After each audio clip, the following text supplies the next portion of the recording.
Mas há um Deus nos céus que revela os segredos. Ele revelou o que vai acontecer no fim dos dias.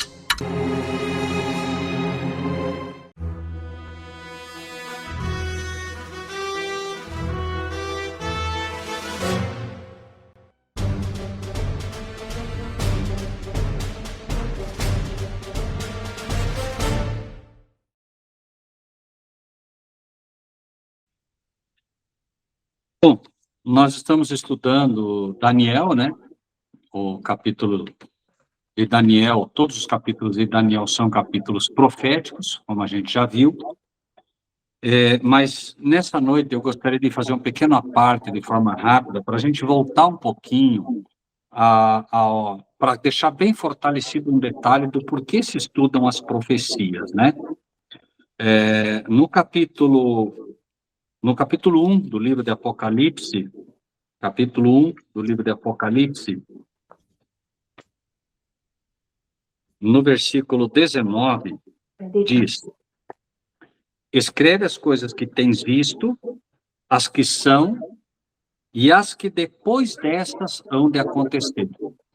Então, o livro de Apocalipse, embora ele tenha o objetivo de mostrar o futuro, e isso é muito importante que se entenda, o objetivo do Apocalipse é mostrar o futuro, mas para mostrar o futuro, que só Deus conhece, ele usa uma metodologia que você percebe no livro do Apocalipse a história passada, a história presente, para daí entender a história futura. E é por isso que muita gente se perde no livro do Apocalipse, porque ele pega, por exemplo, Apocalipse 17, que fala dos 7 reis, e ele pega aqui e diz assim, não, isso aqui era na época dos imperadores. Nero, Calígula, Augusto César, César Augusto, etc, etc, etc. E aí ele se perde porque ele fica apenas na história passada. E aí ele se entrincheira atrás daquilo e não consegue entender nem o presente, como já se cumpriu, né, ou que está se cumprindo, e aí não vai conseguir entender o futuro, né? E uma coisa que nunca é demais lembrar, Apocalipse, capítulo 12, Apocalipse, capítulo 12, isso é muito importante que se tenha sempre na mente, versículo 17 primeiro. Capítulo 12, versículo 17, não sei se o Adilson consegue ler, ou o Alex. Posso ler. O dragão irou-se contra a mulher e foi fazer guerra ao remanescente da sua semente, os que guardam os mandamentos de Deus e têm o testemunho de Jesus Cristo. Isso é algo que vocês não podem esquecer, Alex, tá? É algo que vocês têm que ter sempre na mente de forma muito clara. Veja, primeiro, quem é o dragão? Quem é o dragão? O diabo. O diabo. Então, veja que o diabo irou-se contra a mulher. O que é a mulher em profecia? A noiva. Oi? A noiva da igreja? A noiva, mas ao mesmo tempo é a igreja, tá? A mulher é a noiva de Cristo, e a noiva de Cristo é a igreja. Então, veja, o diabo ficou irado contra quem? Contra a noiva. Contra a igreja, certo? Porém, prestem bem atenção nisso. Ele ficou bravo com a igreja, mas ele não foi fazer guerra contra ela. Leiam para ter certeza do que estamos falando. Veja, o diabo ficou bravo ou irou-se contra a igreja, mas ele foi fazer guerra a quem? Aos filhos dela. A guerra é feita ao remanescente, é aos que ficaram firmes. Ele vai fazer guerra a um grupo específico que faz parte da igreja. É como se você tivesse a igreja e dentro da igreja, agora você tem algumas pessoas específicas com quem ele vai realmente ficar bravo e vai guerrear contra eles. Quem são eles? Quem são? É só ler. Quem são eles? Diz o resto da sua semente, é o restante. E quem são eles? Aqueles que guardam os mandamentos de Deus e têm o testemunho de Jesus Cristo. Então, vejam bem, a guerra dele é contra os que guardam os mandamentos de Deus. Não são os mandamentos da igreja, não são os mandamentos que se estão ensinando por aí. São os mandamentos de Deus. E onde nós encontramos os mandamentos de Deus? Êxodo 20. Não precisamos ir até lá. Êxodo 20. E quantos são os mandamentos? 10. São 10. Tá? Então, quando vocês puderem, por favor, façam isso. Leiam os 10 mandamentos em Êxodo 20, para vocês entenderem se estão fazendo parte ou não desse remanescente a quem o diabo fará guerra. E esse é o grupo mais especial de toda a Bíblia na nossa época. É um grupo que vocês já devem ter ouvido falar dos 144 mil. Esse é o remanescente, as primícias, tá?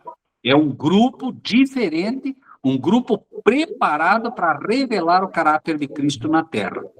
Os mandamentos de Deus, diz a Bíblia, são santos, justos e bons. Aqueles que vão revelar o caráter de Cristo nessa terra devem ser santos, justos e bons. Para ser santo, justo e bom, precisa aceitar os mandamentos de Deus, porque ele prometeu que, ele diz, escreverei as minhas leis no vosso entendimento e como que gravarei nos vossos corações. Então, a promessa é dele. Agora, claro, ele não vai fazer isso sem a nossa permissão. Certo? Então, primeira característica da verdadeira igreja e do seu remanescente, os que guardam os mandamentos de Deus. E a segunda característica, qual é? Qual é? Guarda os mandamentos e tem o testemunho de Jesus Cristo. Muito bem. Então, a segunda característica desta igreja, e dentro dela esse remanescente, esse grupo especial, tem uma segunda característica também. E qual é? O testemunho de Jesus Cristo, tá? E o que é o testemunho de Jesus Cristo? O testemunho de Jesus Cristo, alguém dirá, é a gente tentar ser como ele. A gente, não é. Testemunho de Jesus Cristo, em primeiro lugar, é o que a Bíblia diz que é. E o testemunho de Jesus Cristo, nós vamos encontrar em Apocalipse 19, 10. Por isso que a Bíblia tem que se interpretar, não é o homem que interpreta a Bíblia, né? Apocalipse 19, versículo 10, consegue ler para a gente, Adilson?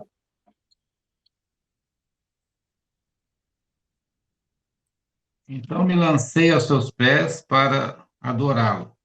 Mas ele me disse, olha, não faça isso.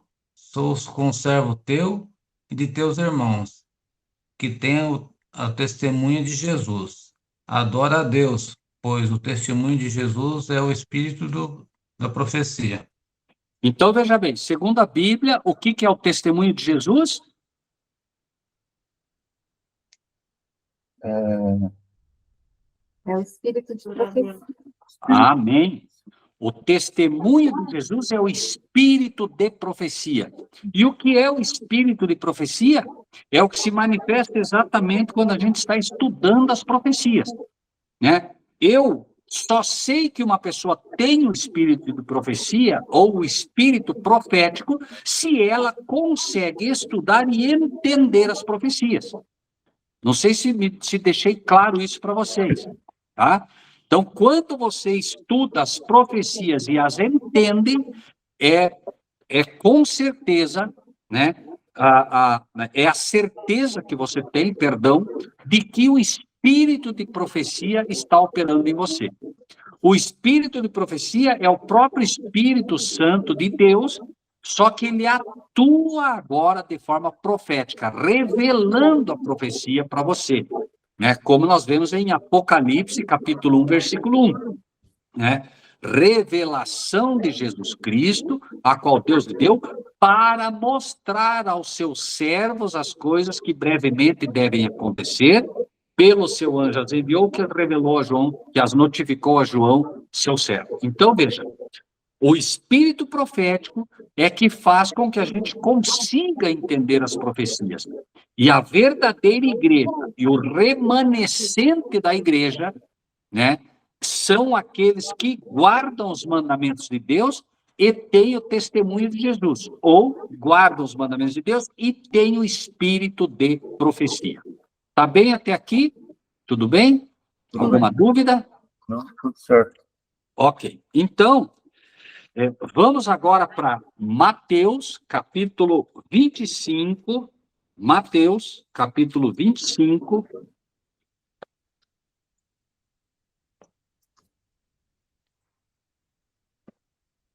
A partir do versículo 1. Vejam, para que a gente entenda o momento de Mateus 25, a gente precisa, obviamente, entender o capítulo anterior, que é Mateus 24. O capítulo 24 de Mateus é o sermão profético de Jesus. E Jesus vai explicando o que iria acontecer, os sinais, etc., etc., como nós vimos em Daniel.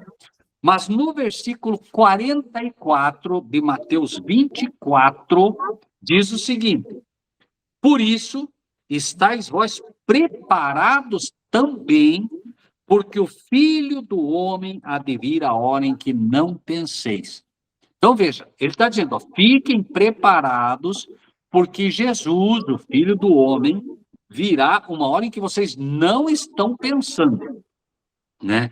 E aí, ele começa a explicar sobre essa vinda, e no livro de Mateus, como de Daniel, perdão, que nós estudamos a vez passada, nós fomos até um ponto em que diz, estabeleceu-se o juízo, tá? Nós vamos ver isso com um pouco mais de detalhes hoje, mas eu gostaria que vocês prestassem atenção agora no capítulo 25 de Mateus, a partir do versículo 1, para entender o problema que as igrejas vivem hoje, para a gente poder entender e ver como, de fato, as igrejas estão com um problema muito sério. Então, Mateus 25, versículo 1, diz, então o reino do céu será semelhante a 10 virgens que, tomando as suas lâmpadas, saíram ao encontro do esposo. Veja que começa dizendo então. O que é esse então? O então é relacionado a Mateus 24, quando ele deu o sermão profético e ele foi mostrando os sinais que aconteceriam. E aí ele diz, estejam preparados, porque o Filho do Homem há de vir uma hora que vocês não pensam. E acreditem, nós vamos ver isso. Cristo já entrou num local e ninguém sabe, as igrejas não têm a menor ideia de que Cristo já veio para um local especificado pela profecia, e as igrejas todas não sabem disso. E por que as igrejas não sabem? Mateus 25, 1 vai falar. Veja, então, ou seja, depois de todo o caminho profético que é dado em Mateus 24, certo? Depois de todos os sinais que são dados, e ele dizendo, o Filho do Homem vai vir uma hora que vocês não pensam, aí ele diz, então, ou seja, a partir do momento que o Filho do Homem veio, num momento que a igreja não percebeu, não tem entendimento de nada disso, então o reino do céu será semelhante a 10 virgens. O que são 10 virgens? Estamos falando de profecia, não esqueçam. O que são 10 virgens? É o número pleno das igrejas terrestres. 10 é o número pleno terrestre, não o número pleno espiritual. O número da plenitude espiritual é o 7, tá? Nós vamos ver isso também. Mas vejam, aqui está falando de todas as igrejas. E não está falando de igrejas prostitutas, não está falando de igrejas caídas, está falando de igrejas que professam o nome de Cristo, igrejas que professam ser noivas de Cristo, tá bem?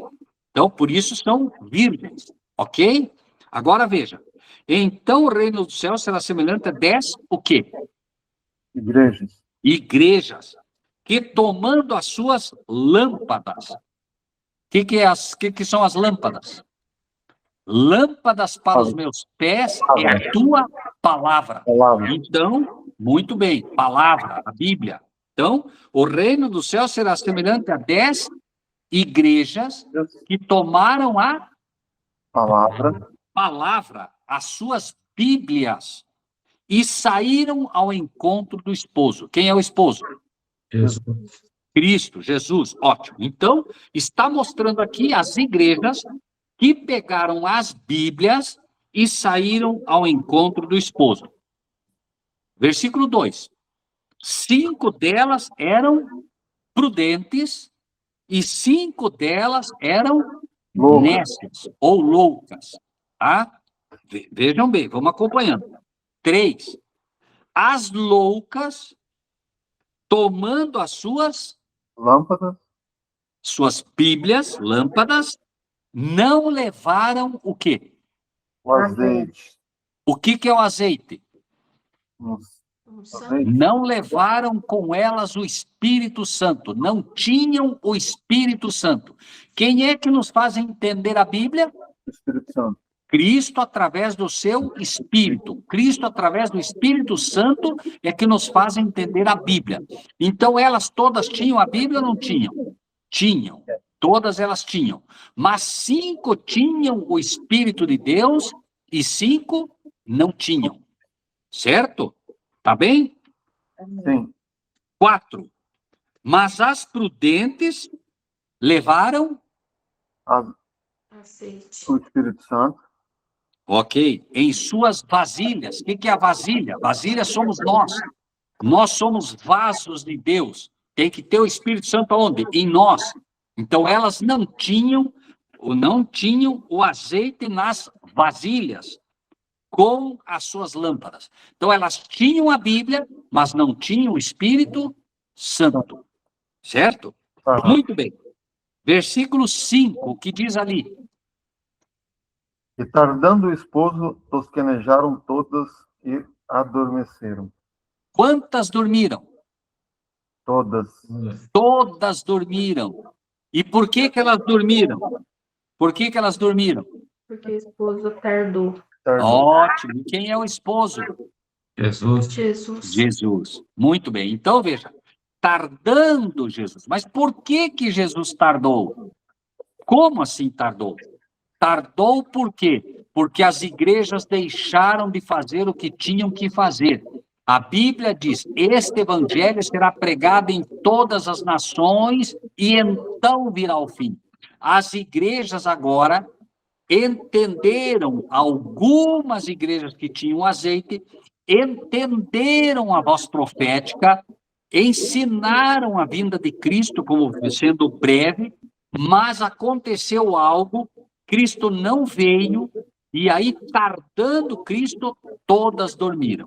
Então, quantas dormiram de novo? Todas, ok? E todas estão roncando hoje. Por quê? Como nós sabemos disso? Vamos prestar atenção. Veja que vocês mesmos já confessaram. Diz, não, a gente vai na igreja, entra vazio e sai vazio. Por quê? Porque as igrejas estão dormindo. E como nós também temos isso, na mesma característica que foi dada, que a igreja tem que ter, guardar os mandamentos de Deus e o espírito de profecia. O livro de Provérbios também deixa isso bem claro. Não havendo profecia, o povo se corrompe, mas o que guarda a lei, esse é bem-aventurado. Veja, Provérbios 29 está ensinando a mesmíssima coisa que Apocalipse. Não havendo profecia, o povo se corrompe. Então, as igrejas se corromperam todas por quê?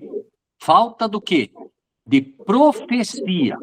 Mas espera aí, mas tem um monte de igreja aí fazendo profecia. Não, tem um monte de igreja fazendo profetada. É diferente.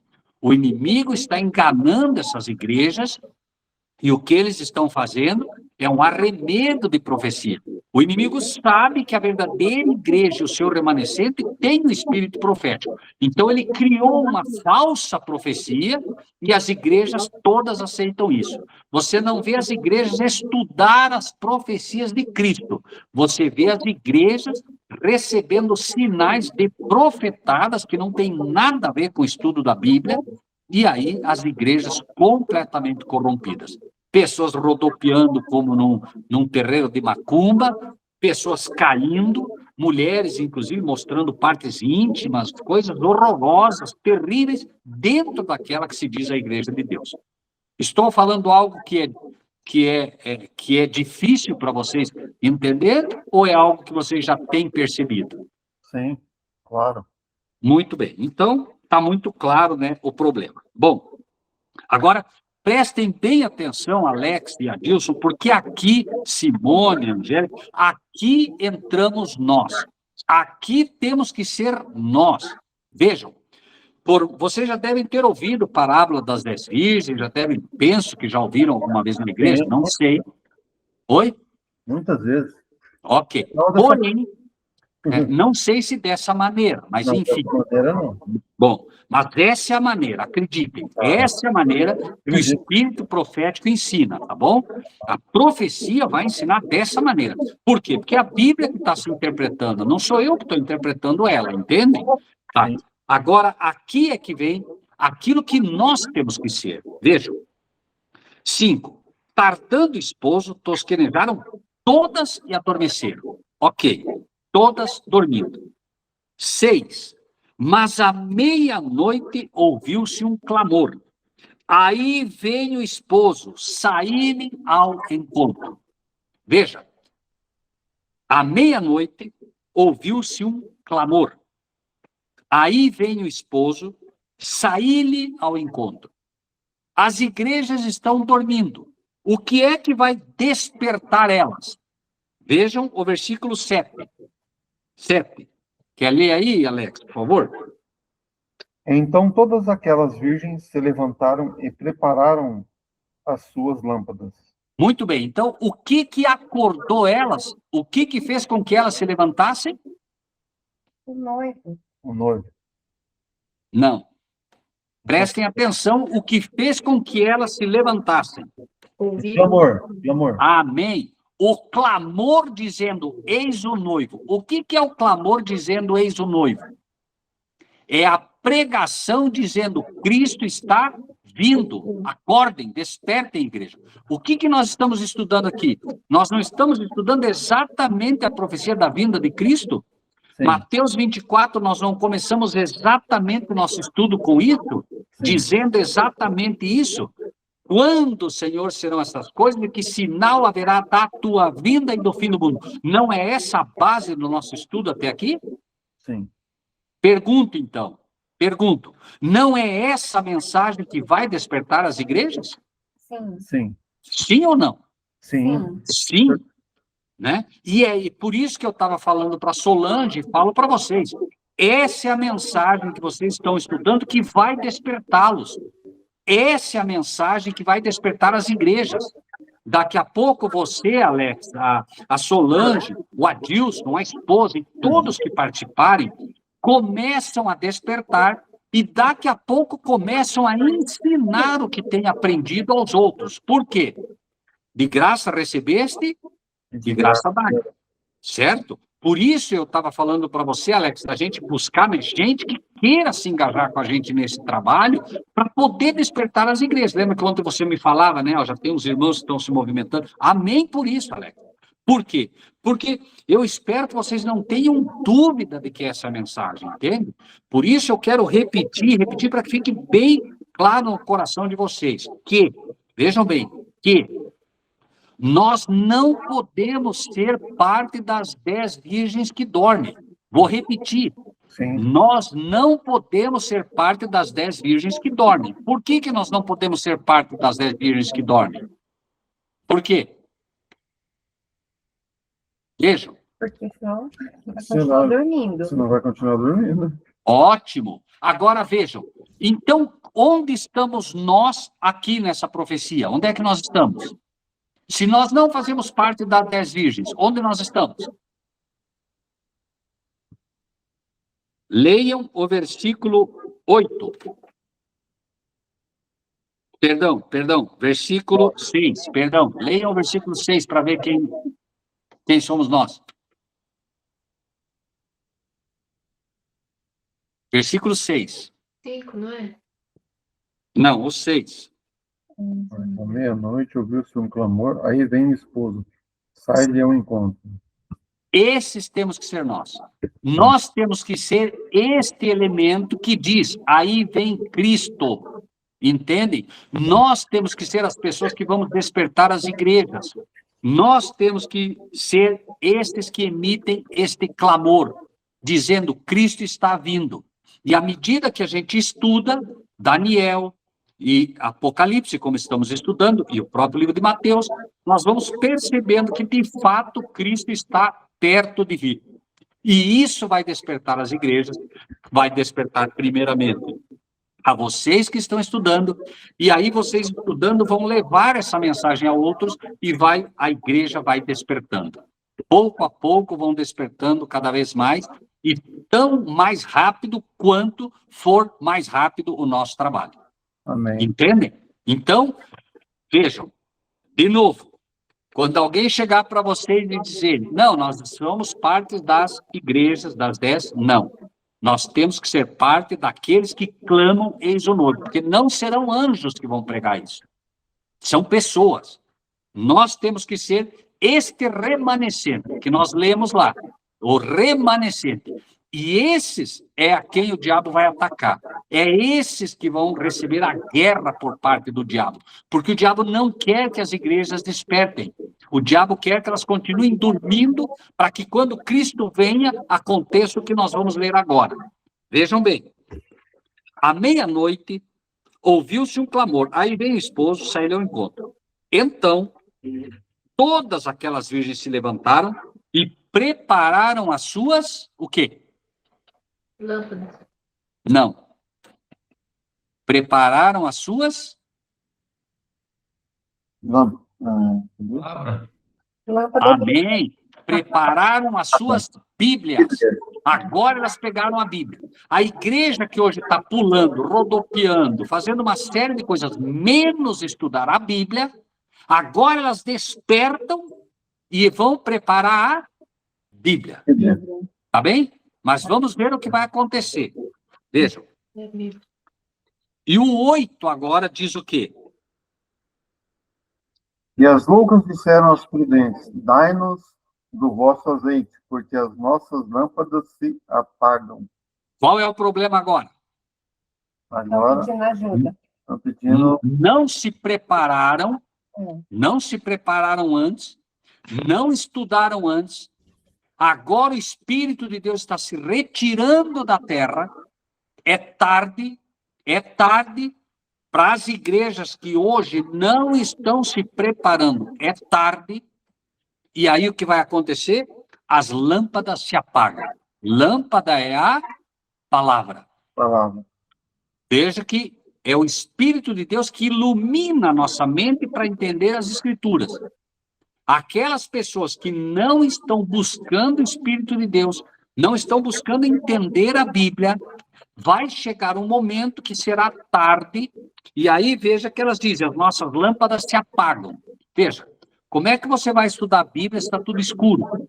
O Espírito de Deus agora é retirado da terra, e nós vamos estudar por que ele vai ser retirado da terra, e aí vai se cumprir aquilo que a Bíblia diz. Correrão de um mar a outro buscando a palavra, mas não encontrarão. Não encontrarão mais pessoas para ensiná-las, porque o Espírito de Deus se retirou, e o que vai acontecer agora é triste, mas vai acontecer. Veja, elas dizem, nossas lâmpadas se apagam. Elas agora procuram estudar a Bíblia, mas não conseguem mais entender absolutamente nada. Não se consegue mais entender a Bíblia. Porque quem ensina a Bíblia é o Espírito de Deus. E se nós não temos o Espírito de Deus, nós não conseguimos entender por nós mesmos. Não é possível entender a Bíblia pelo conhecimento teórico, pelo conhecimento acadêmico, nada disso. Você pode fazer teologia hoje, você pode fazer o que você quiser. A teologia não vai te ensinar a ter um encontro com Deus, não vai. É joelho no chão, pedindo que o Espírito de Deus ilumine o teu entendimento para você entender a Bíblia. Veja, eu imagino, Alex, que você, a Solange, o próprio Adilson, já conheceram pastores que fizeram teologia. Eu conheço vários. E eu asseguro a vocês, eles não sabem nada dessas coisas. Não sabem. É triste isso. Uhum. Entendem? E vejam, aí você entende por que Jesus não chamou nenhum pastor. Por que Jesus não chamou nenhum sacerdote da época. Ele chamou pescadores, ele chamou lavradores, chamou coletores de tributo. Ele não chamou nenhum deles, porque as escolas de teologia da época estavam, infelizmente, todas elas corrompidas. E hoje está muito pior. Estuda-se psicologia, estuda-se parapsicologia, estuda-se tudo, menos a Bíblia como se deve estudar. Se os pastores estudassem como se deve estudar, as igrejas não estavam dormindo. As igrejas entenderiam as profecias. Vocês já teriam certamente ouvido Mateus 25 com esse escopo. Mas, infelizmente, quem que está ensinando isso? Ninguém. Ninguém. É um fato. Bom, então, versículo 8. As loucas disseram às prudentes, dai-nos do vosso azeite, porque as nossas lâmpadas se apagam. Então, veja que elas dizem agora, né? Nós não temos o Espírito Santo. Por isso, não entendemos a Bíblia. É como se estivesse tudo escuro para nós. Agora, o 9. Mas as prudentes responderam dizendo, veja, elas pedem o azeite para as prudentes. Certo? Sim. Preste atenção. As prudentes dizem, não seja o caso que nos falte a nós e a vocês. Ide antes aos que o vendem e comprem para vocês. Preste atenção nisso. Então, é para elas ir para onde? Para onde que as igrejas, então, prudentes agora dizem? Vão, o quê? Ela fala para vai e para comprar, né? As que vendem? Para comprar dos que vendem. Isso que vendem, porque hoje Então, vamos lá. as igrejas estão vendendo o que é de graça, é isso? Não. Vamos lá. Alex, vamos imaginar que você, como vendedor de tecido, só tem agora tecido para fazer uma calça para você. Certo? Sim. Tudo bem? É. Eu chego e você não tem calça. Tá bem? Eu chego e digo para você, Alex, me dá esse tecido. O que você vai me dizer? Não, Por quê? porque só tem hoje. Vai faltar para mim. Vai faltar para mim. Não foi o que elas disseram? Aham. Muito bem. Agora você me diz o quê? Vai Vai, e compra sabe, compra. de quem tem. Não é isso? É, Mas então tem ou não tem quem vende? não vai ter, né? Veja, Tem. prestem atenção. Tem. Quem Tem vende? quem vende. O problema é outro. Quem é que vende? Veja o caso de Elias. Eliseu diz para Elias, Elias diz para Eliseu, Eliseu, pede-me o que tu queres. Eliseu diz, eu quero uma porção, o quê? Lembram? Quem lembra? Eu quero uma porção dupla do teu espírito. Dobrado. Dupla. Ok? Então, ele diz, se eu for levado e tu me vires, te será concedido. Então, Eliseu acaba recebendo a porção, Dobrado. o quê? Dobrada. Então, quem é que tem a porção dobrada do Espírito de Deus? Estes que estão pregando essa mensagem. Os remanescentes. Amém? Os remanescentes. Eles têm a porção dupla. E eles estão vendendo hoje sem cobrar um centavo. E, veja, eles têm para vender. É como o maior dom do céu. O dom do céu teve um preço. Cristo. Ele morreu na cruz, mas ele é dado de graça. Entende? O Pai vende o Espírito de Deus, mas não cobra. Não sei se me entendem agora. Entendi. Certo? E a porção dupla do Espírito de Deus, por quê? Porque você recebe o Espírito de Cristo e recebe o Espírito de quem mais? De Deus? Amém? Amém. Essa é a questão. Os 144 mil tem, lembrem-se que os 144 mil tem escrito na testa o nome de quem? Do Filho, que é o nome do Cordeiro, e do Pai. Certo? Essa é a porção dupla. Tá bem? Então, é preciso a porção dupla do Espírito de Deus. O Espírito que te dá entendimento para a palavra, para as doutrinas e para a profecia. Entendem? Elias tinha o dom profético. Eliseu tinha o dom profético. João tinha o dom profético. Daniel tinha o dom profético. Entendem? Esse é o espírito duplo, porção dupla. Então, os 144 mil, o remanescente, veja que elas vão pedir para as prudentes. E as prudentes, não, nós não podemos. Vai comprar de quem tem.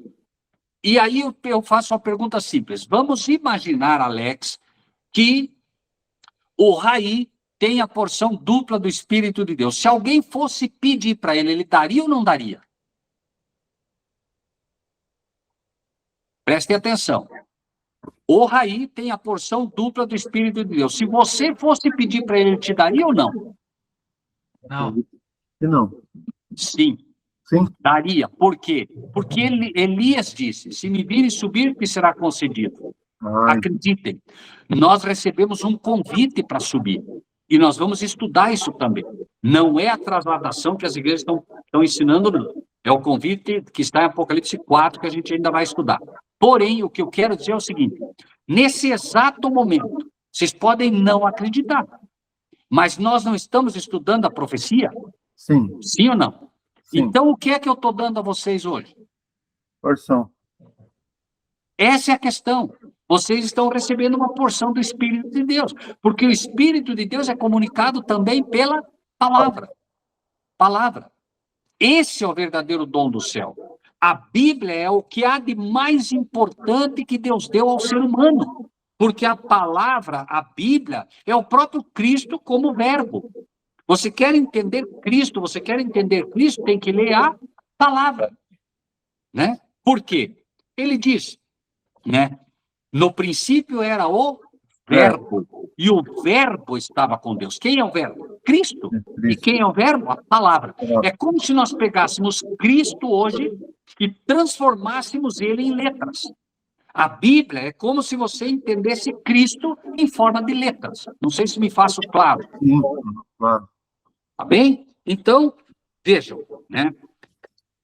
O 9, de novo, 25:9. As prudentes responderam dizendo, não seja caso que nos falte a nós e a vós. Ide antes aos que o vendem e comprai-o para vós. Então, veja, imagine que o Raí tem a porção dupla, imagine que o Rogério, que fala hoje, tem a porção dupla. Nós estamos, na verdade, ansiosos de dar o duplo espírito a todos, assim como Elias fez, né? Veja, pede o que você quer, eu quero a porção dupla do teu espírito. Claro, ele quer dar. Nós recebemos de graça, queremos dar de graça.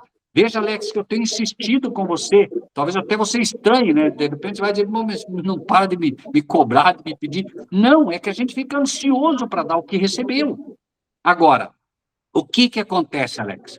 Se nós estamos ansiosos, e tenho certeza que você hoje já está também com uma certa ânsia de poder compartilhar o que recebeu, porque é assim, você recebeu, você quer levar para os outros, é um fato.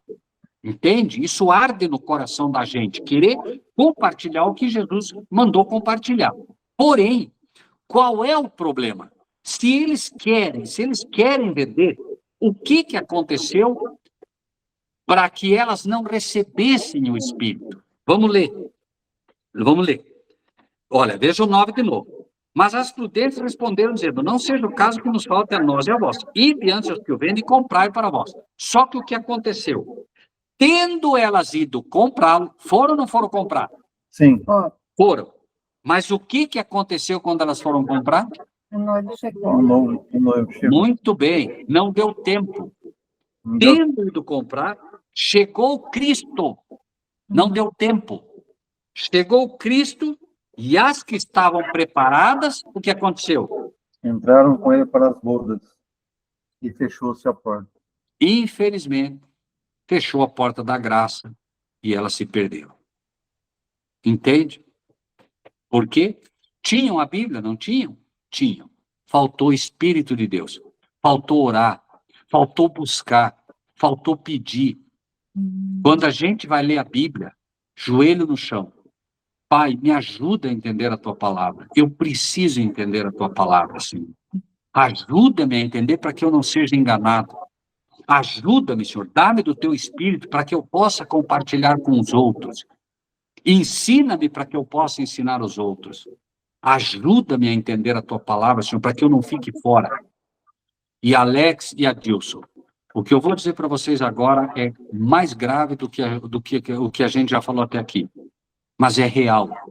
Acreditem, já aconteceu algo, Cristo já entrou no local no céu, as igrejas não perceberam, e ele abriu uma porta e fechou outra, e tem a esmagadora maioria das igrejas está diante de uma porta fechada, tentando abrir, e não vai abrir.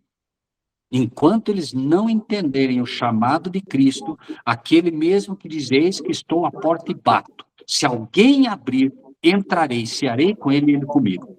Então, ao mesmo tempo que Jesus pede para entrar no nosso coração, ele fechou uma porta. Mas ele abriu uma porta muito melhor para nós. O ser humano não tem ideia do privilégio que ele tem hoje. Jesus fechou uma porta, mas abriu uma porta muito melhor. Ou seja, Jesus fechou a porta do local santo e abriu a porta do local santíssimo. Só que as igrejas não sabem. Elas não sabem como entrar nessa porta. Vamos ver isso no livro do Apocalipse agora, capítulo 4. Capítulo 4. E aqui eu quero fazer uma pergunta e quero que vocês raciocinem, por favor. Tá? Capítulo 4, que versículo? Capítulo 4, nós vamos ver a partir do versículo 1. Tá? Mas, primeiro, eu quero que vocês leiam o capítulo 5, 1 a 3. Para daí a gente pegar o 4 e esmiuçar. Olha o capítulo 5. Diz: vi na direita, destra é a direita, do que estava sentado sobre o trono, um livro escrito por dentro e por fora selado com 7 selos. Então, veja, João aqui vê o Pai com um livro na sua mão direita. A mão direita é a mão do favor. Isso quer dizer que Deus está oferecendo esse livro, certo? Esse livro é o livro de Daniel, que é o livro do juízo. Ele está oferecendo esse livro para que as pessoas abram e entendam esse livro. Só que o que acontece? 2. Vi um anjo forte bradando com grande voz: quem é digno de abrir o livro e de desatar os seus selos? Então, veja bem, João está vendo Deus, o Pai, com um livro na mão. Ele está oferecendo esse livro, mas o anjo Gabriel, que é o anjo mais poderoso do céu hoje, está perguntando: quem é digno de abrir esse livro? Não tem absolutamente ninguém, nem entre os anjos, digno de abrir esse livro. Qual é a única pessoa que pode abrir esse livro? Cristo. Amém? Cristo. E como é que nós sabemos que é ele? Prestem atenção, Apocalipse 1. Revelação de Jesus Cristo, a qual Deus lhe deu. O que está acontecendo aqui é exatamente o Apocalipse, mostrando, o Pai deu para Jesus o livro.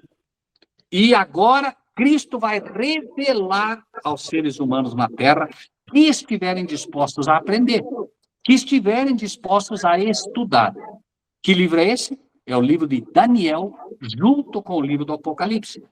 Por quê? Porque o livro de Daniel é entendido pelo livro de Apocalipse.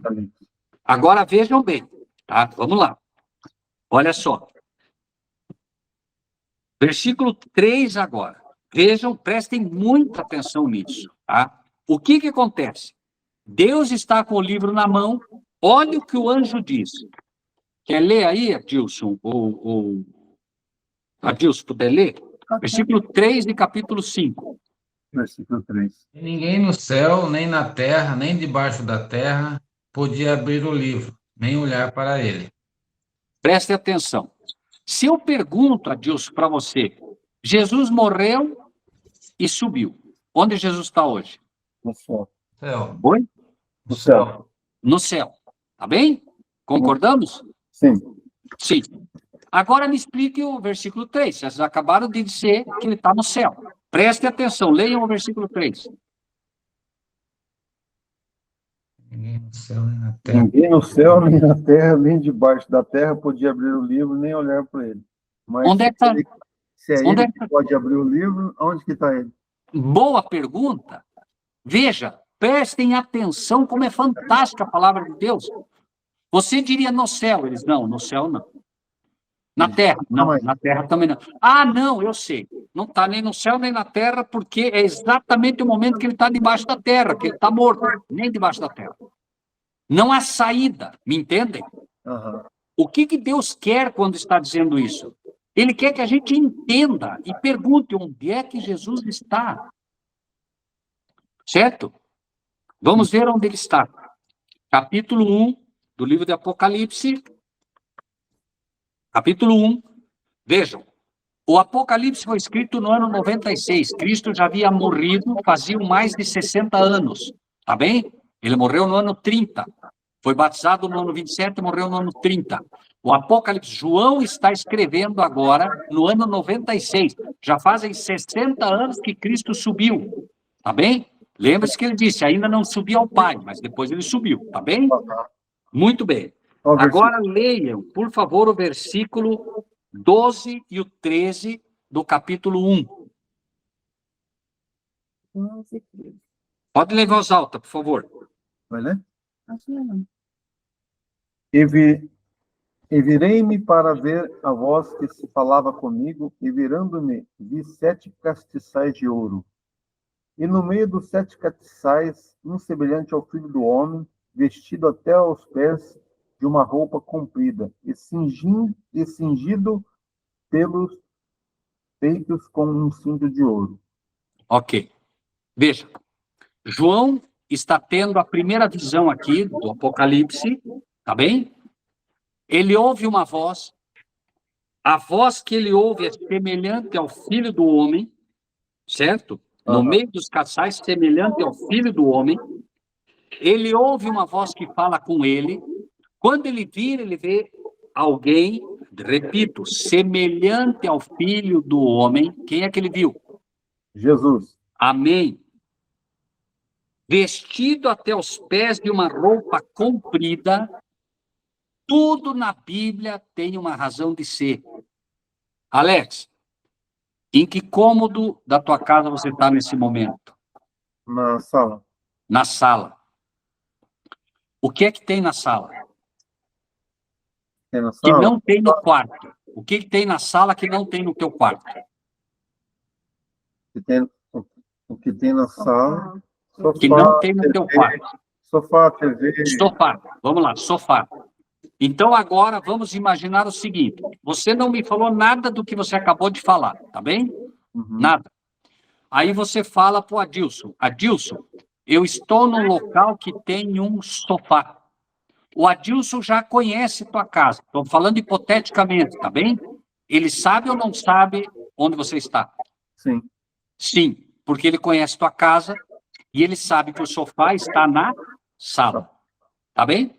O que João está vendo aqui, Deus está comunicando para ele exatamente onde Jesus está. Para quê? Para que nós saibamos onde Jesus estava no ano 96, quando ele subiu ao céu. Vamos ler de novo. Versículo 12. Leia, por favor, de novo, em voz alta. Por favor, Alex. E virei-me para ver a voz que falava comigo, e virando-me, vi 7 castiçais de ouro. O que ele viu? 7 castiçais de ouro. Em que local ele está, então? Vejam, nós só vamos entender. Moisés. Por isso nós temos que estudar a Bíblia muito. Moisés, constrói-me um santuário, figura do que há no céu. Então, veja, foi mandado Moisés construir um santuário, figura do santuário do céu. Então, ele viu, Deus mostrou para ele o santuário do céu, para ele poder construir um santuário como o santuário do céu, correto? Tá bem? Moisés constrói o santuário e há 3 compartimentos no santuário. O átrio, que era onde se sacrificavam os cordeiros, o local santo, que é onde estava o castiçal, e o local santíssimo, que é onde ficava a arca do testemunho. Então, Jesus, quando foi, ele foi para onde? Para o átrio, para o santo ou para o santíssimo? O santo. Por quê? Por que no santo? Vamos ler por que no santo. De novo, versículo 12. Virando-me, Para ver a voz que falava comigo, e virando-me, vi 7 castiçais de ouro. o que ele viu? 7 Castiçais de ouro. E os castiçais de ouro ficavam no local santo. Tá bem? Aham. Então, Jesus, quando vai para o santo. Então, veja bem. Na história profética, no ano 96, Jesus está no santo. E mais, como é que ele estava vestido? Roupa comprida. Algumas versões dizem roupas talares. Essa roupa comprida, ou roupa talar, é a roupa do sacerdote. O sacerdote oficiava no local santo. Tá bem? No local santíssimo, ele oficiava todo de linho branco. Tá bem? Ele não usava as vestes talares. Certo? Então, Jesus, quando sobe, ele sobe como sacerdote, primeiramente, e vai para o local santo. Por isso que foi mostrado o quê? O santo, os castiçais, para que a gente pudesse saber para onde ele foi. É por isso que ele não estava nem no céu, Nem na terra. nem na terra, nem... Debaixo da terra. Onde é que ele estava, então, Alex? No santo. Amém. Lugar santo. Entenderam agora? Aham. Muito bem. Por quê? Porque a Bíblia chama de céu dos céus. Você pode ver que quando você lê do Pai, diz o Altíssimo. Por que Altíssimo? Porque ele fica no local mais alto do santuário. Átrio, santo, santíssimo. O Pai fica no local mais alto. A habitação do Altíssimo é o local mais alto, que é o Santíssimo. Certo? Tá bem? Tá bem. Muito bem. Agora vamos ver a evolução do que lemos. Se tiver confuso, paramos e vocês vão entender. Então vejam bem, Jesus então no ano 96 está no local santo. Agora vamos ler o capítulo 4. Prestem atenção agora, tá? 4:1. Repito, onde Jesus está? Lugar santo. Ótimo. Lugar santo. Muito bem. Agora, depois destas coisas, onde ele está lá no santo, olhei... Todos acharam, hein? 4:1. Todos Todos acharam? Ok. Então vamos lá. 4:1. Depois destas coisas, olhei o quê? E eis que estava uma porta aberta no céu. Mas peraí, ele já não estava no céu? Não. Amém. Onde ele estava? No santo. Ótimo. Agora ele vê uma porta aberta no céu. Por quê? Porque o chamado céu, finalmente, ou o céu dos céus, é o Santíssimo, tá bem? Aham. Ok? Então, veja. Ele vê uma porta aberta no céu. E a primeira voz, que como de trombeta, voz de trombeta é voz de quem? Jesus. Não é voz de trovão, é voz de Jesus? Trombeta? Voz do anjo. Oi? Do anjo. A voz de trombeta é a voz de Jesus. Jesus. A voz do Pai é voz de trovão. Ah, Bem? Marquem isso também. Lembre-se que no batismo, Deus fala, eis o meu filho amado em quem me compraz. Os discípulos entenderam que era Deus falando, mas a maioria pensou que era um trovão. Certo? No final vai ser assim também. Deus vai falar, a maioria das pessoas vai achar que é um trovão. Mas os servos de Deus vão entender a voz dele falando. Tá bem? Tá bem. Ok. Então, de novo, 4:1. Depois dessas coisas, olhei que estava uma porta aberta no céu. Então, ele viu uma porta aberta no céu ou não viu? Viu? Viu. E a primeira voz que, como de trombeta, ouvira falar comigo, disse, faz o quê? O que disse para ele? Sobe aqui e mostrar-te-ei as coisas que depois dessas devem acontecer. Então, peraí, há um convite para subir ou não há? Sim. É só para João? Não. Será que era só para João? Eu Não. acredito que não, para todos. Por que eu sei e nós sabemos que não é para João? Porque o Apocalipse é a revelação de Jesus Cristo, a qual Deus lhe deu para mostrar aos seus servos as coisas que brevemente devem acontecer, não é? Sim. É para os servos ou não é? É para o servo. Agora leia o que ele diz aqui, ó. Sobe aqui e te mostrarei as coisas. Que depois dessas devem acontecer. Perfeito. Quer entender o que vai acontecer no futuro, tem que fazer o quê? Lê. Não. Subir. Tem que subir. Amém? Subir, aceitar o convite, porque é de lá. Aí eu quero entender, senhor. Então sobe aqui, filho. E como é que eu vou subir? Pela fé. Fé. Eu preciso aceitar. Se nós estudarmos essa profecia e eu mostrar para vocês essa porta, mostrar em Daniel essa porta que foi aberta, e você dizer, não, não é assim, você está fora automaticamente da porta. Entende? As pessoas que não aceitam essa profecia não vão entrar pela porta. Porque nós entramos pela fé. E, finalmente, quem é a porta? Cristo. Cristo é a própria porta. Por quê? Porque eu não posso entrar por essa porta se primeiro ele não entrar. Então, a porta está aberta, mas não dá para entrar. Por quê? Porque primeiro Cristo tinha que entrar. Só que Cristo já entrou. E as igrejas não sabem. Essa é a questão. Por isso, em Mateus 25, nós vimos o quê? Fechou a porta. Ele abriu uma porta e fechou a outra. É o que está acontecendo aqui. Então, vamos ler. Aí diz, né? Logo fui arrebatado no Espírito, versículo 2, e eis que um trono estava posto no céu, e um assentado sobre o trono. Juízo. Daniel. Livro do juízo. Dan, juízo. El, Deus. Juízo de Deus. Foi assentado. O Pai está sentado no trono, está se iniciando o processo do juízo. E aí o que acontece? Versículo 3. O que estava sentado era na aparência, semelhante à pedra de jaspe, etc, etc, etc. Mostrando que o Pai, ele é semelhante ao jaspe. Não que essa informação, nesse momento, seja relevante para nós, mas só para a gente entender. O ser humano, todos nós, somos comparados a árvores. Certo? Em simbologia profética, nós somos comparados a árvores. Árvore queima, pedra não queima. Por isso Jesus disse para Pedro, Pedro, tu és? Pedra. Porque pedra não queima. No momento que você aceita Cristo como teu Salvador, você passa a ser uma pessoa espiritual. E o que acontece? Veja, simbolicamente, você é uma árvore, e árvore queima. Quando você aceita Jesus como teu Salvador, você agora é comparado a uma pedra.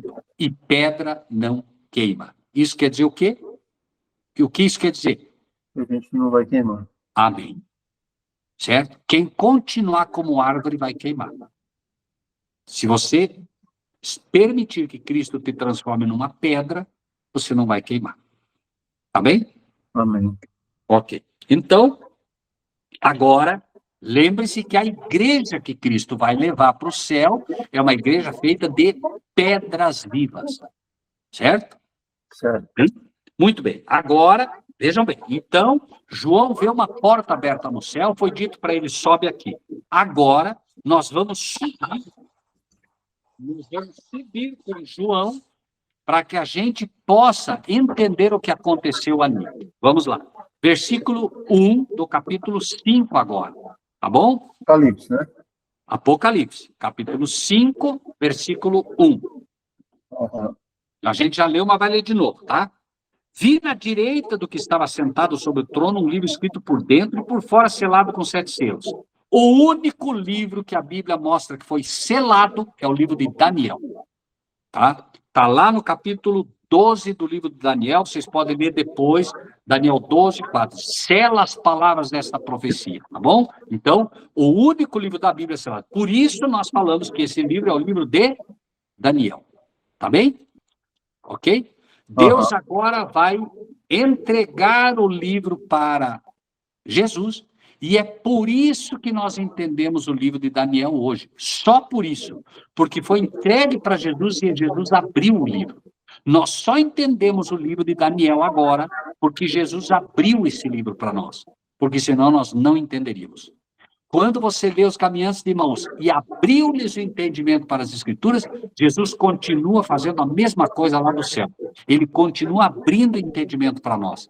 Ele continua enviando o anjo Gabriel para nos orientar, para que a gente aprenda as profecias. Me entendem? Me entendem isso, não? Vejam como isso é fantástico, meus irmãos. Maravilhoso. A gente saber que Cristo está tentando ensinar para a gente, o livro de Daniel é o livro mais fantástico da Bíblia, junto com o Apocalipse, e as igrejas estão o quê? Dormindo. Eu não sei como as igrejas, né? Assim, como é que elas podem hoje, né, entender essas coisas se não houver quem ensine a elas? Por isso, né, Alex, de novo, eu acho que agora você consegue entender porque o meu coração queima com isso, entende? Imagine essas coisas fantásticas que Deus está querendo dar para o seu povo, e o seu povo... Está dormindo. Então, vejam bem, versículo 2. Vi um anjo forte. Quem é esse anjo forte? Gabriel. Ele vai aparecer lá no livro de Daniel. Vocês vão ver que lá vai aparecer o nome dele, tá? Vi um anjo forte bradando com grande voz, falando alto. Mas como as igrejas estão dormindo, não escutam. Quem é digno de abrir o livro e de desatar os seus selos? Ninguém no céu, nem na terra, nem debaixo da terra podia abrir o livro nem olhar para ele. Por que ninguém no céu, nem na terra, nem debaixo da terra? E Jesus está no santo. Amém. E agora João diz, eu chorava muito porque ninguém foi achado digno de abrir o livro, nem de o ler, nem de olhar para ele. Disse-me um dos anciãos, versículo 5, o que ele disse? Não chores, eis aqui o leão da tribo de Judá, a raiz de Davi, que venceu para abrir o livro e desatar os seus 7 selos. O que está acontecendo agora? Jesus Cristo está abrindo os selos. Jesus Cristo agora está vindo para abrir o livro. Certo? Uhum. Esse é o exato momento, é o momento exato em que ele está vindo para abrir o livro. E nós vamos ver esse exato momento lá em Daniel. Em que data aconteceu isso? E já aconteceu. Entende? E faz muito tempo. Então, 6. Eu olhei, e eis que estava no meio do trono dos 4 animais viventes e entre os anciãos, um cordeiro. Pergunto, por que ele diz cordeiro aqui, por que não diz Jesus? Sabem por quê? Não. Porque a única forma de entender isso é a linguagem do santuário. Onde é que o cordeiro morria? Lá no santuário. Então, quer entender no átrio? Amém, amém, perfeito. Quer entender isso, tem que estudar o santuário. Por quê? Porque senão eu não sei onde ele estava. Por isso ele usa a terminologia do santuário, que é a terminologia do cordeiro. Lembre-se. Por que João Batista, quando vê Jesus vindo, diz, eis o Cordeiro de Deus que tira o pecado do mundo? Por que vocês acham que ele disse, eis o Cordeiro, disse, eis Jesus, eis o Messias? Porque os fariseus e todo o povo judeu sacrificava cordeiro todo dia. Então, João Batista estava dizendo, olha, esse é o Cordeiro. Esse é o Cordeiro. Todos esses cordeiros que vocês matam aí, simbolizam esse Cordeiro aqui. Ele é o verdadeiro Cordeiro que vai morrer. Todos esses cordeiros que morrem não têm valor real, só tem valor simbólico, porque eles apontam para o verdadeiro Cordeiro. Entende? Por isso ele disse, eis o verdadeiro Cordeiro, eis o Cordeiro que tira o pecado do mundo. E essa é a linguagem do santuário que eles entendiam bem, porque o Cordeiro era morto no átrio, no local externo, onde estava, inclusive, o altar e a bacia, onde eles lavavam depois, né? Lavava a mão, lavava inclusive as miudezas para poder oferecer em sacrifício. Né? Então, veja, o trabalho no santuário era, o Adilson tinha pecado, certo? Para a gente entender um pouquinho isso também. O Adilson tinha pecado, o Alex tinha pecado, eu tinha pecado. Então, o que você tinha que fazer? Você tinha que pegar um cordeiro branco, sem mancha nenhuma. Você tinha que levar o cordeiro com você. Você entrava no átrio, chegava na frente do altar do sacrifício. O sacerdote agora colocava o cordeiro ali para morrer. Você colocava as tuas duas mãos na cabeça do cordeiro, certo? A simbologia era essa. Você colocava as suas duas mãos sobre a cabeça do cordeiro, confessava teus pecados, não era em voz alta, o sacerdote não precisava ouvir, você confessava os teus pecados, simbolicamente os teus pecados, pela tua mão, os teus pecados saíam de você e passavam para o cordeiro, tá bem? E agora que você confessou o teu pecado, o sacerdote colocava a faca na tua mão e você degolava o cordeiro. Sabe por quê? Os teus pecados morrer junto. Ótimo. O ensino ali era, ele está morrendo por causa dos teus pecados. Entendem? A lição era, esse cordeiro está morrendo por causa dos teus pecados. Você transferiu os teus pecados para ele agora, ele vai morrer por causa dos teus pecados. Entende? Sim. A simbologia era essa, mas a realidade era, quando Cristo veio, eis o Cordeiro de Deus que tira o pecado do mundo, você confessa teus pecados, eles vão para Cristo. Teus pecados vão para Cristo agora. Estão com Ele. E agora o sacerdote, quando degolava o cordeiro, o sacerdote pegava o sangue e levava para dentro do santo. Por quê? Porque os teus pecados agora estavam sendo transferidos através do sangue de Cristo para o céu. As igrejas não têm a menor noção do que isso significa. Não têm a menor noção dessa realidade fantástica. Que Cristo, de fato, levou os nossos pecados. Eis o Cordeiro de Deus que tira os pecados do mundo. Então, ele tira os pecados do mundo e leva para onde? Para o local santo e depois para o Santíssimo. O que vai acontecer finalmente é que depois do local, os nossos pecados hoje não estão apagados. Nossos pecados estão cobertos pelo sangue do Cordeiro. Vai chegar um momento que eles vão ser apagados. Por isso, daí você entende quando ele diz, sou eu que jogo os teus pecados, lanço os teus pecados no fundo do mar e deles não me lembro mais. Entende? Essa é a beleza do estudo do santuário, que uma hora a gente vai poder estudar, se vocês quiserem, também, né? Mas, enfim, então, entenderam pelo menos a base do santuário, como funcionava? Tudo aquilo era uma simbologia de Cristo. Uma vez por ano, o sacerdote tirava as vestes talares, e agora ele colocava a veste toda branca, toda de linho. Ele tinha que confessar todos os pecados dele, do povo, para poder entrar no Santíssimo agora. E se ele entrasse no Santíssimo de forma desavisada, não tivesse confessado o pecado, ele morria imediatamente lá dentro com a glória de Deus que se manifestava lá dentro. Era fulminado, né? Isso, tá? Então, isso quer dizer o quê? Tudo isso que ele fazia era o que Cristo faria um dia.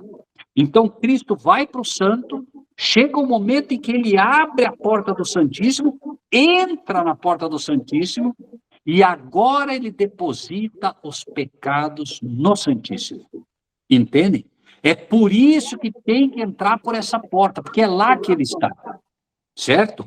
Certo. Bom, então vejam. Agora, o versículo 6 de novo. Olhei, e esse que estava no meio do trono dos 4 animais viventes, entre os anciãos, um cordeiro. Por que foi mostrado o cordeiro? Para mostrar que você precisa ir para o santuário para entender, porque é a linguagem do santuário. Certo? Sim. Como havendo sido morto. Tinha 7 chifres e 7 olhos. O que é 7 chifres e 7 olhos? Jesus tem 7 chifres e 7 olhos? Não. Não. Em simbologia, o que é isso? Lembram? Chifre em profecia, o que é? Lembram? Chifre é poder. Poder. 7 é o número da plenitude. Então, agora ele tem a plenitude do... Espírito. Plenitude do poder. Do poder. E também tem a plenitude da onisciência. Ele vai receber agora a onisciência. É isso que os olhos... Sei. Onisciência. Agora ele vai receber do Pai toda a onisciência e vai poder revelar aos seus filhos e seus servos tudo aquilo que o Pai lhe deu. Lembrem-se Lembre-se, pode parecer absurdo também. Lembre-se, quando pedir, Jesus disse, o dia e a hora ninguém sabe, nem o Filho, somente o Pai. Agora o Pai revela ao Filho isso tudo, tá? Versículo 8 agora. Perdão, 7. E veio e tomou o livro da direita do que estava sentado sobre o trono. Agora Jesus pega o livro das mãos do Pai. E o que ele fez agora? Havendo tomado o livro, os 4 animais e os 24 anciãos prostraram-se diante do Cordeiro, tendo todos eles harpas e salva de ouro, tal. Aí, no versículo 12, 5:12, e com grande voz diziam, digno é o Cordeiro que foi morto, veja, por isso falamos, chifre, poder, de receber o poder, riquezas, essas riquezas não é riqueza de dinheiro. Que riqueza que é essa? Riqueza da palavra. O verdadeiro tesouro é a palavra. Sabedoria. Então, aqui, ó, ele está recebendo isso para a gente entender que isso vai ser dado a nós. Vai ser dado o poder, que vem pelo Espírito Santo. Vai ser dada a riqueza da palavra de Deus. Vai ser dada a sabedoria. Qual é a diferença entre a riqueza da palavra e a sabedoria? A sabedoria é o conhecimento aplicado. A gente vai receber sabedoria para aplicar o que aprendeu. Força, honra, glória e ações de graças. Tudo isso Jesus recebeu e tudo isso ele vai compartilhar com seus servos na terra. Agora, diz, né? Ouvi toda criatura que está no universo, ao que está dando, sejam dados ações de graça, honra, glória, poder para todos sempre. E os 4 animais diziam, amém. E os 24 anciãos prostraram-se e adoraram ao que vive para todos sempre. Então, vejam, aqui, o capítulo 5 mostra claramente que Jesus não estava nesse local. Finalmente ele chega no local, ele recebe do Pai o livro de Daniel, abre o livro de Daniel, e é por isso, e somente por isso, que hoje nós conseguimos entender o livro de Daniel, que até meados de 1798 ninguém entendia nada do livro de Daniel, nada. Vejam, para que vocês entendam também como isso é interessante do livro de Daniel, né? Vamos para o capítulo 12. Só ler um pedacinho e a gente encerra o estudo hoje. Capítulo 12 de Daniel. Daniel 12, 1. 12, versículo 4. 12, 4. Quer ler, Alex, por favor? E tu, Daniel, encerra estas palavras e sela este livro, até ao fim do tempo. Muitos correrão de uma parte para outra, e o conhecimento se multiplicará. Então vejam só. E tu, Daniel, encerra essas palavras e sela este livro. Por isso eu falei, lembra do Apocalipse? Um livro selado. É o único livro selado. O livro selado que estava na mão do Pai é o livro de Daniel, que é o livro selado. Só que ele diz assim, encerra essas palavras e sela este livro para sempre. Não. Até o fim do tempo. Se o livro de Daniel está aberto agora, é porque nós estamos no Tempo. fim do tempo. Fim do Ok? tempo. Muito bem. Versículo 9 agora. 9. Daniel 9?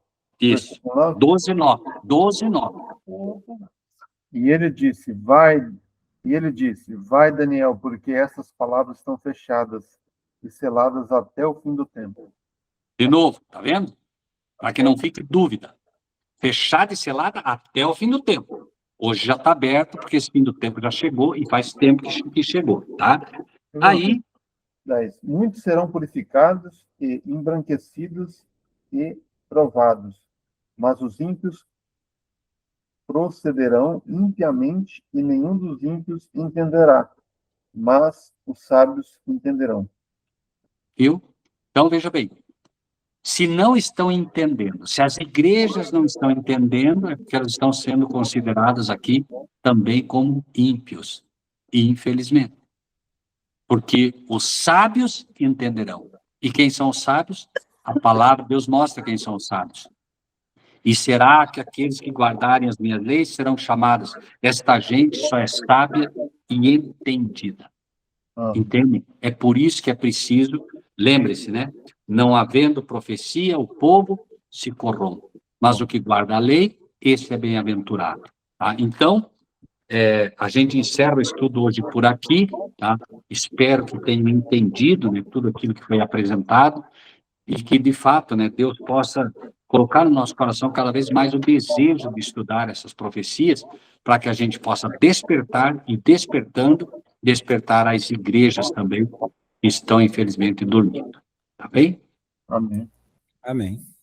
Incrível, muito, muito incrível, maravilhoso isso tudo. Amém. Quem quer orar? Amém. Posso orar? Pode. Amém? Tá bom. Obrigado, Alex. Obrigado a Dilson, Simone, Angélica. Muito obrigado. Raí, muito obrigado. Vamos orar. Amém. Maravilhoso Deus e Pai. Nós te agradecemos porque, apesar de sermos pequenos, sermos fracos, o Senhor cumpre a tua promessa quando o Senhor disse que revelaria aos pequeninos e as profundezas da tua palavra, Senhor, coisas que a maioria de nós nem imaginávamos que poderia existir, as tuas profecias. Nós te agradecemos de todo o coração, Pai, pelo privilégio que o Senhor nos dá de aprender com o Senhor, de aprender com a tua palavra e poder, de fato, entender os tempos em que vivemos. Possa o teu Espírito estar constantemente operando no coração e na mente do Alex, da esposa dele, do Adilson, da esposa, do Raí, e que mais pessoas possam ser, Senhor, também influenciadas e tocadas para estudar esses temas que nós entendemos que são muito importantes para a época em que vivemos.